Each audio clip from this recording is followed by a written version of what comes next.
God's love, power, will to create. BD0700 from December 7, 1938, taken from book number 15. Behold how the sea of divine love pours out over all creatures. How the source of grace constantly opens up and the fullness of God's love communicates itself to His beings. Visible and invisible forces are always ready to carry out what God's love wants, and so the Lord's love works indefinitely. Always and eternally. His will is power, His love is strength, and His wisdom creates out of will unlove. Everything is therefore God's labor of love carried out in all wisdom. It came into being out of itself by God's love becoming active, and such a labor of love must therefore also be the highest.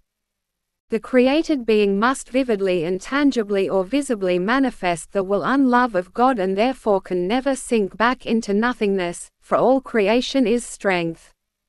Strength, however, does not diminish but increases, as it were, ad infinitum.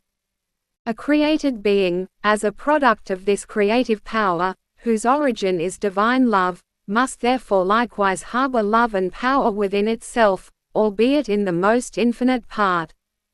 Every being harbors a spark of this divine love and strength within itself.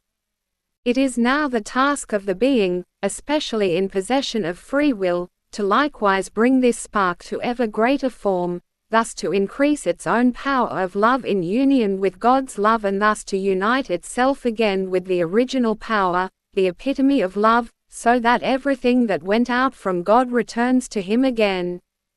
If this seems incomprehensible to you, imagine a power plant that constantly generates and releases power.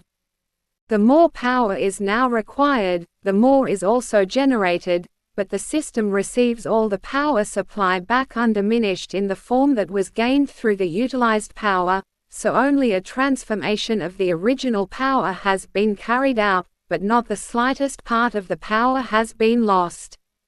And thus not even the smallest part of the universe can ever be lost or destroyed, because it only ever bears witness to the eternal deity's never-ending will to shape the universe in a different form, in accordance with the Lord's will. This is understandable to you, but not how the power as such increases in the beings created by God. The source of light will never run dry, for divine strength can never be used up, although every being owes its existence solely to this source of strength. Light and power are constantly multiplied through the radiations into the universe.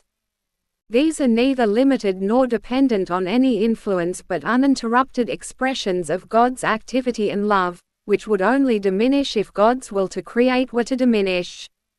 Yet this cannot happen, for it would mean a lack of love, and since God is love itself it must also be incessantly creatively active and time and again generate new living beings to which the Father's never-ending love applies.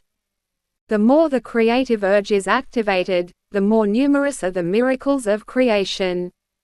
And since every work of creation is power from God, this power increases daily and hourly by an infinite amount. For the most diverse works of creation constantly and everywhere in the universe emerge from God's will, and creation as such will not diminish in form and size for a second, but instead will become ever more extensive and diverse through God's eternally invincible will to create, which springs from God's infinite love, and therefore the Lord has once again placed love and the will to shape into every created being. Which then, if free will is given to it, shall bring the being to highest perfection, so that God's strength, which is eternal love, will only ever increase and as such trigger the highest happiness in heaven and on earth, for love is the epitome of all divinity and thus of the highest bliss. Amen.